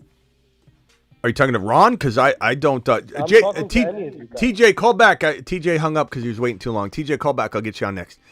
I don't want it. Like, to be honest with you, J4, Ron, put on your earmuffs. I don't want anybody of substance going to the Pittsburgh Steelers. And Ron he just kind of agreed with that because he doesn't want Fields going there to get ruined. I don't want anybody there. Pickens is already going to potentially get watered down. I'm not saying he gets ruined, but he gets watered down. Pickens, look at London. London is a freaking moon man. He's a moon. Did I put him on the moon man list? I think I did, right? He's on the moon man list, isn't he? Drake London. Man. No, he's not. Wait, is he a Mars man? He's on a shuttle. There he is. Yeah, he's a Mars man. Right? I'm. He's a Mars man. I freaking love Drake London this year. And Drake London should have been so much better last year. This is a guy that's as capable of any receiver in the National Football League, and especially as capable of any receiver of getting like 150-plus yard games. He's a monster, and he was watered down like crazy. I'm so afraid Pickens is getting watered down. I want nothing to do with the tight end room. There's no way I'm drafting a Pittsburgh Steelers tight end. You got to be out of your mind. And this quarterback play, if they get Fields, there's hope that there's some production for Pickens and maybe for Fields potentially. But good God, bro, this is not something I want to toy around with. And I'll say this, to answer your question, put Bo Nix there and let Bo Nix potentially develop, and then hopefully Arthur Smith's gone, maybe Tomlin's gone, and they have a whole new regime to build around Bo Nix. But I don't want anybody there, bro. I want nothing to do with the Pittsburgh Steelers fantasy football offense. Nothing. So it's just because of Arthur Smith, that's it, right? You what? It's the reason you're saying that is because of Arthur Smith. Arthur Smith, Tomlin, just the way that they operate, a lot of it. I'm not saying Tomlin's is garbage. Yeah, I'm not against Tomlin as much as Ron, but I certainly think his hiring of Arthur Smith makes him sound incompetent. Like, how are you a competent person when you just hired a guy that just decimated the Atlanta Falcons? Just decimated them. That team is so capable. Yeah. I think we forget how good the Atlanta Falcons really are. I think, and if anybody says, well, they did pretty good, they won because the team is amazing. And all they need is a quarterback. The Atlanta Falcons are potentially playoff bound immediately in 2024 with a great quarterback. If they get Fields, they're playoff bound. 100%. I think anybody that laughs at that is just literally remembering how it feels to have all this talent and no facilitator, and then Arthur Smith to boot. Look, JFR, it sounds like you're not hearing me, so let me say it one more time loud and clear. I want nothing to do with Arthur Smith. I know you're trying to talk me into him. I don't know if he's your uncle or some long-lost triple cousin, but you keep talking to me like I'm going to change my mind on Arthur Smith, JFR. I'm not. I want nothing to do with him. Listen, I didn't like what he did last year at all. There you go. But, he does have, besides this past year, he does have a good track record of, running offenses. Alert. Could just maximum levels reached. Prepare for transformation. He had Alert. 2 years in Tennessee where he had one kind of decent year, and then 1 year with Tannehill, and they went to the playoffs. That's it. That's his whole thing. Look, this is clear as day. I'm not gonna. Enough, JFR. Enough. I don't want to talk about Arthur Smith anymore. Go ahead. What else you got, JFR? They go to Atlanta and fails big time. What else you want to talk about, JFR? You can believe in him. Your uncle sucks.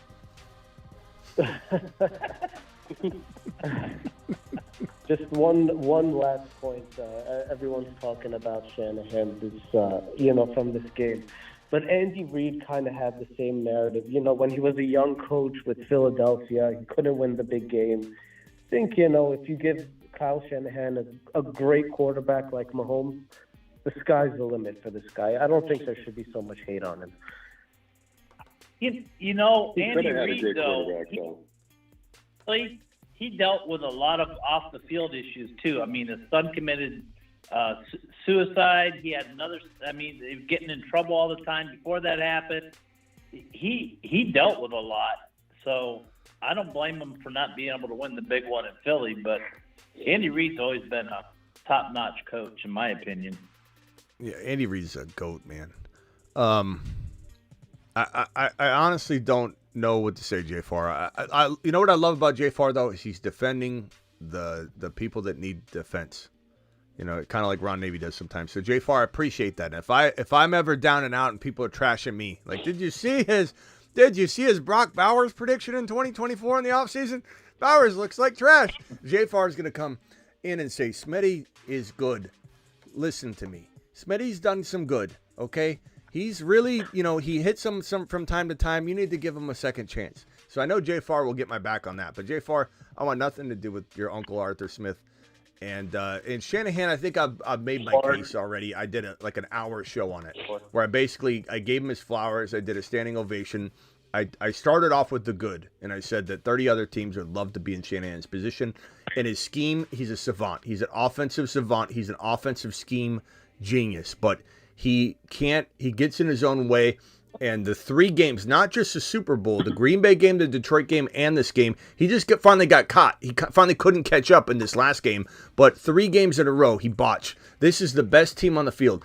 The Green Bay Packers had no business. As much as I love Jordan Love and as much as I thought that was amazing, and I had a blast watching the Green Bay Packers. I love Jordan Love. You guys know that. Jordan Love's my boy. So I'm not an anti-Niner person, but it just so happens that the Packers and the Detroit Lions have a bunch of guys that we talk up on the show a bunch, and so we root for them, right? But the Niners had no business being in a vulnerable position against the Green Bay Packers. They're just a better team by far. And Shanahan, the best way I can describe this, Jay Farr, is I said it on my show the other day. Shanahan is driving a race car that goes 150 miles per hour, and he's driving at 100 miles per hour around the track the entire race. That's what he's doing. And so Green Bay should have blown him out of the water. Detroit Lions should never have got behind, and you got lucky. He drove a 150 mile per hour race car around a track at 100 miles per hour, got behind, and somehow, some way, the team got a hold of the keys. They stuck their own foot on the gas, and they carried Shanahan across the line. That's what happened. Shanahan botched 3 games, not 1, 3. So I appreciate your take. I do agree to some degree that Shanahan's an offensive genius, but he makes so many mistakes that are coaching related. He's a great offensive coordinator, as Ron Navy said. I've said it before on Raj's show. He should be the offensive coordinator. Everything good about Shanahan is offensive coordinating. Everything bad about him is head coaching and personnel decision making. Who's the quarterback? When to let go of the quarterback? When to sign Aiyuk? When to sign Deebo Samuel? When to tell your team about timeouts? When to tell your team about overtime rules? How to do this? How to do that?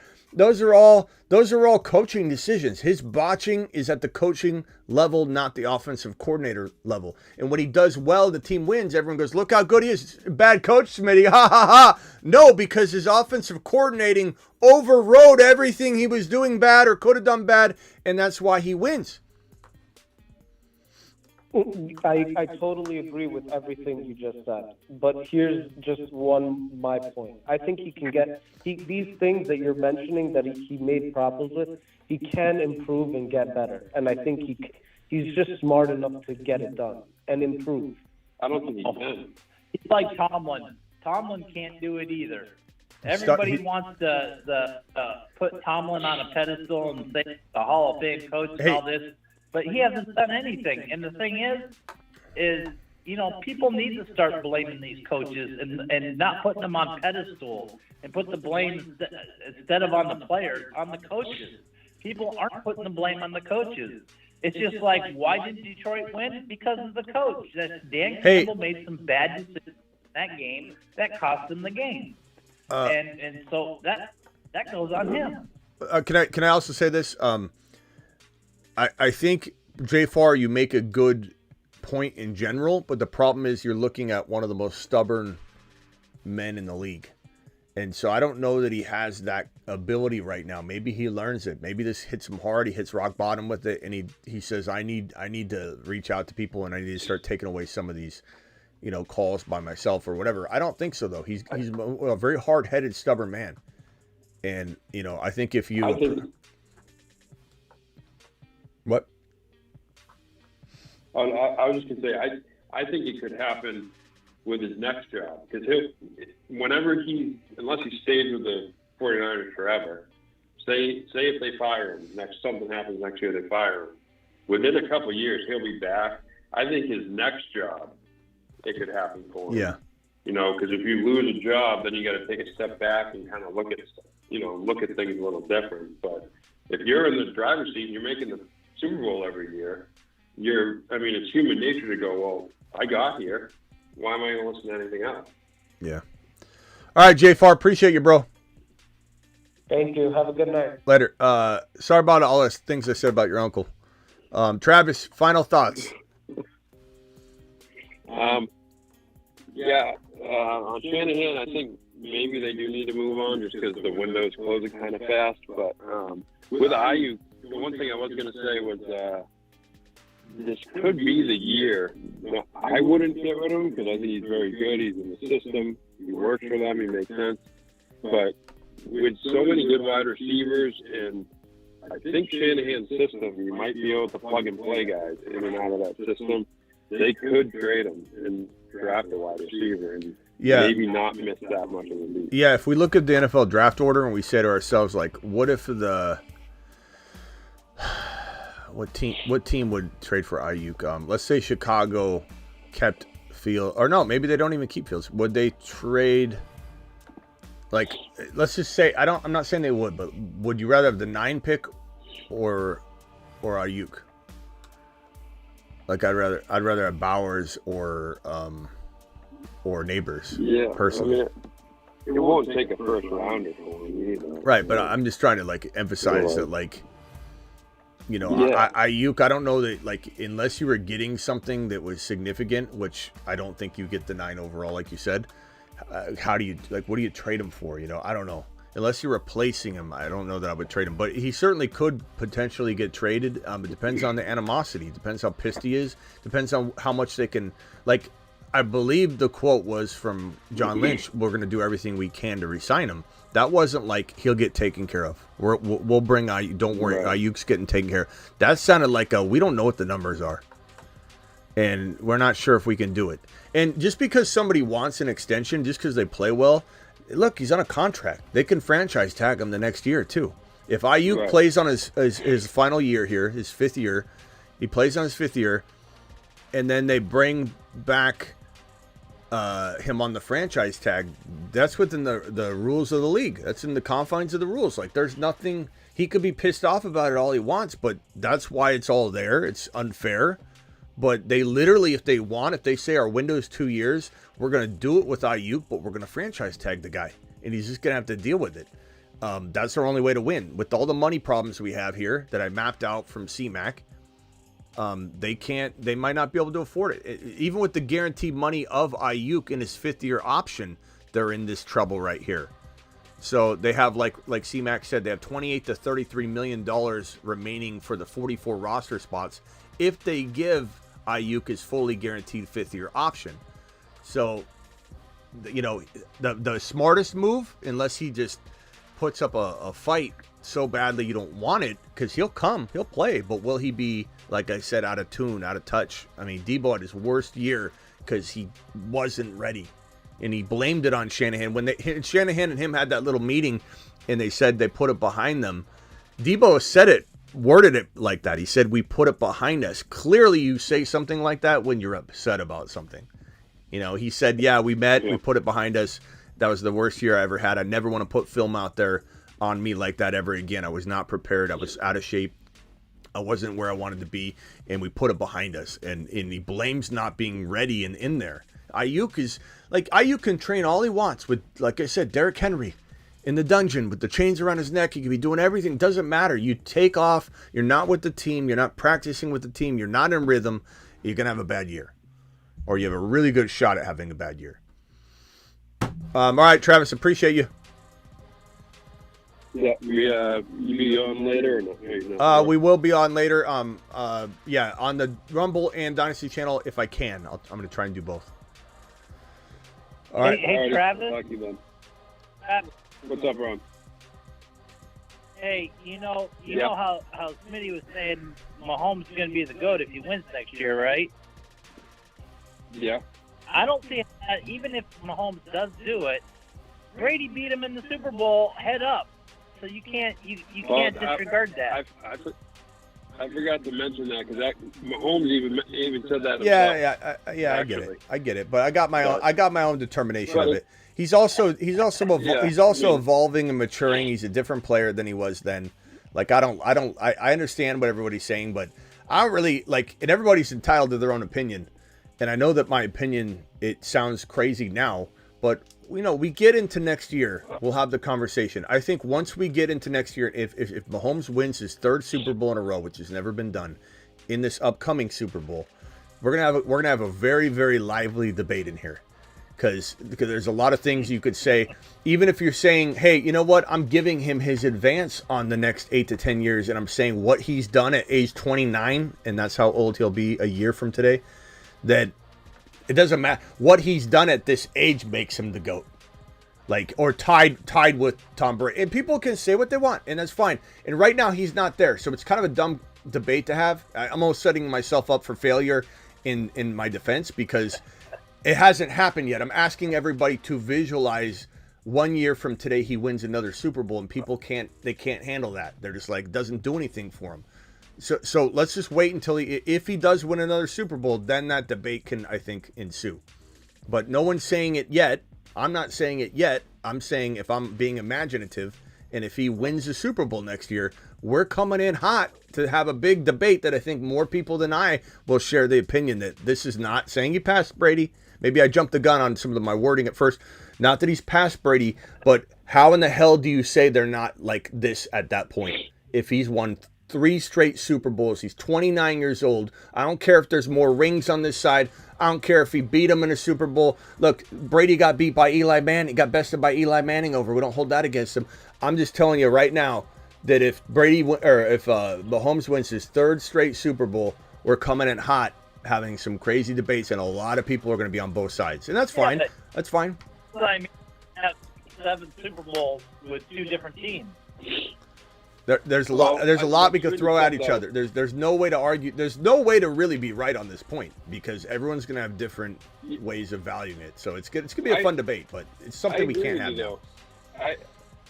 I'll jump right after this. I agree with you, though. If he wins it next year, at that point of his career, he's right with Brady. So then for me, it's just, as long as he just keeps it up, he's got a chance to pass. But I think Brady. I think some people will look at it, though, as I don't need it to unfold. I'm just going to tell you, for him to be where he is at 29, and like I said, Dan Marino is better than so many quarterbacks that won a Super Bowl, and we don't hold that against Dan Marino.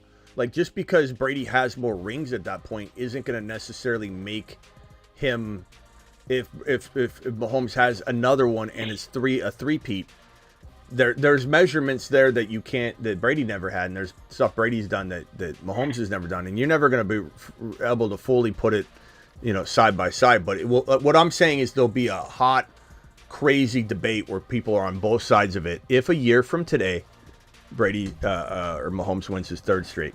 All right, hey, appreciate you, Travis. Yeah. Later. Right. Anything else, Ron? Yeah, Shanahan needs to go replace he needs to go become the head coach in Minnesota and keep Cousins there. And then I'm sorry, you're breaking up, Ron. I thought I heard you say something about Cousins, but I can't hear it. You're breaking up. Anytime Steelers. Yeah. I know. Huh? I said Shanahan needs to go and coach Minnesota. All right. That's all I got. You remember your prediction. You remember our bet. It's that the Vikings will win a Super Bowl with Cousins. Yeah. Hey, Herbst just said it. Ron's always right, Smitty. Yep. In your world, you are. All right, later, Ron. Yeah, later. Mahomes might get fat and content sooner than you all think. I don't think so, Jacob, but nice try. Nice try to bring down Mahomes. There are a lot of Mahomes haters, too. People can't stand the success. But Mahomes does things that nobody does. And I think that, you ask somebody to measure Mahomes versus Brady versus Mahomes a year from today. That's why I shouldn't even brought it up, because people just hear what they want to hear. A lot of people can't conceptualize him winning a Super Bowl next year and then having this conversation. They're just like, they think now. Like, oh, you can't. Brady's like, it's going to be a whole, you watch. There's going to be such a movement of that he's right there with him now. It doesn't matter. The rings, he's going to get them, So he will eventually pass him in everyone's minds. If he, let's say he wins next year, it'll be a whole debate, and people can say what they want. It's fine to have a different opinion on it. Marino had 0 running game, says Superfish. But those are all things you got to factor in too. Like, could you say Marino is more close to being, he was never the GOAT, I'm not saying that, but more closer to being in that category than a guy that won 2 Super Bowls? Like, yeah, the Super Bowls don't determine everything. Everybody counting Super Bowl rings when they're trying to debate between 2 people. You know, even between LeBron and Jordan, like, I don't care if LeBron has X number of championships over Jordan. Jordan's the GOAT. It doesn't matter if LeBron outscores Jordan. It doesn't matter if LeBron has more this category, that category, leads the all-time. Doesn't matter. That's what I'm trying to say to people, is my determination and a lot of people's with Jordan and LeBron has nothing to do with necessarily a specific stat. It has to do with a lot of things. It has to do with what is it like when that player's on the field. And Brady's up there. Brady and Mahomes are the 2 guys. Like, if you want to say Brady's 1, Mahomes is 2. And they're the 2 players that are just different. They're special. They're different. And he's literally, Mahomes is the GOAT in training. No doubt about it. He's not there yet. He's a GOAT in training, but he's on the fast track to being Tom Brady-esque. And it's going to happen quicker than people think. Appreciate you all being here. Perps, appreciate your super chat earlier. Perps says Ron Navy's always right. Vampy's dropping a $2 hauler. Can you predict what Purdy's contract will be? I mean, are you assuming they're extending him in the offseason? I mean, I don't know why they would. But eventually, I don't know. Eventually, I don't know. But I don't know that Purdy's getting some sort of extension. I mean, does any diehard Niner fans in here think that Purdy's gonna, they're gonna step up and do something right now for Purdy? I don't know, and I can't predict 2 years from now. Like, what if he gets figured out in 2025, or 2024? A little bit, and he's not as good. I don't know. I don't know what his contract will be when they finally extend him, but they don't have the money to do it. Like, Purdy can't. I don't think Purdy can be a part of anything they're doing this offseason. All right. Appreciate you all. I'll see you all tonight. Don't forget to follow me on Rumble. That link is in the description of the video. I'll drop the link in the live chat right now. I hope that you all follow me on Rumble and subscribe to me on Rumble. Here you go. Hit it. And then the Dynasty channel will be live on the Dynasty channel tonight. I think we'll be live on the Dynasty channel probably. Let's see here. Probably more likely than Rumble. So here's the Dynasty channel link. Follow me on both. I'll see you all later. Appreciate every single one of you. Thank you, Perps, for dropping the super chats. Brady was a gamer and could change the flow of a game with ease and finesse.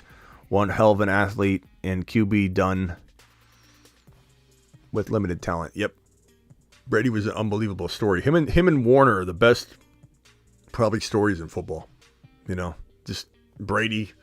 Nobody saw him coming. Kurt Warner. Nobody wanted to see him coming. Warner is one of my favorite players of all time. Kurt Warner. That's one of the best stories. He's one of my favorite players of all time. Appreciate you all. See you all on the flip side. AR5 to the moon. Let's go. The Saturn Men. One small step for man, one giant leap for Saturn. Look at him. Loco says, about time you're starting Rumble. We aren't starting Rumble. We're fully in motion on Rumble, bro. So make sure you get over to Rumble. We'll be live on Dynasty tonight. Probably try to do Rumble as well. I don't know if I'll get to both. See you all later. Appreciate you.